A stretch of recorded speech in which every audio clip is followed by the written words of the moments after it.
The first time I met my boyfriend's childhood best friend, she proudly introduced herself as the ultimate socialite fraud investigator. Throughout the entire dinner, she couldn't stop lecturing me. Women really shouldn't overdress. If Declan hadn't explicitly told me you were his girlfriend, I would have definitely grouped you with all those fake rich girls I've exposed online. My boyfriend Declan eagerly nodded along. You really do dress a bit too flashy. You should listen to Sloane and tone it down. I couldn't even be bothered to argue with them. I made an excuse to go to the restroom, but right outside the door, I overheard Sloane delivering her expert appraisal of me. Declan, just look at how that woman walks and talks. She's obviously been through one of those gold digger training camps. She only approached you for your money. Think about it. A Patek Philippe watch, a limited edition Hermes Birkin, and a multi-million-dollar sports car? How could a regular doctor ever afford that? My blood boiled, and I finally reached the end of my patience. I turned around, pulled out my phone, and called my father, the richest billionaire in New York. Dad, wire me $10 million.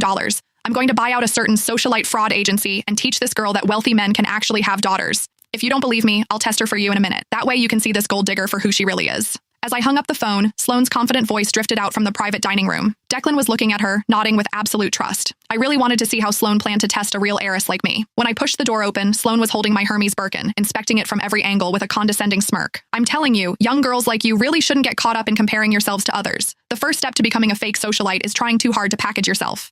This bag of yours is a rental, right?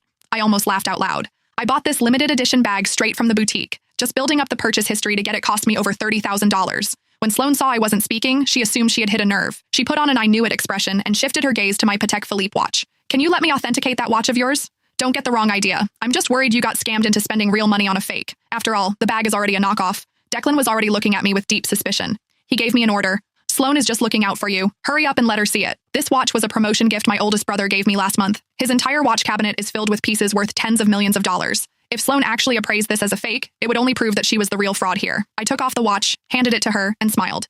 Sure, this watch is a highly limited edition, so make sure you don't mess up your appraisal. Sloane eagerly snatched the watch. As she examined it carefully, I clearly caught the flash of raw jealousy in her eyes. It was obvious she had already realized the watch was authentic, but she still opened her mouth to lie. Oh wow, Declan, your girlfriend is still trying to pass this off as a limited edition to get away with it, but it's actually just a cheap replica. I just have to ask, you're a young girl with an average family and an average job. Why are you buying these fakes just to stroke your ego? Don't tell me you thought you could use these knockoffs to trap a rich guy and drain his bank account. The belittling tone in her words couldn't have been more obvious. In an instant, the way the other people at the table looked at me changed from admiration to disgust.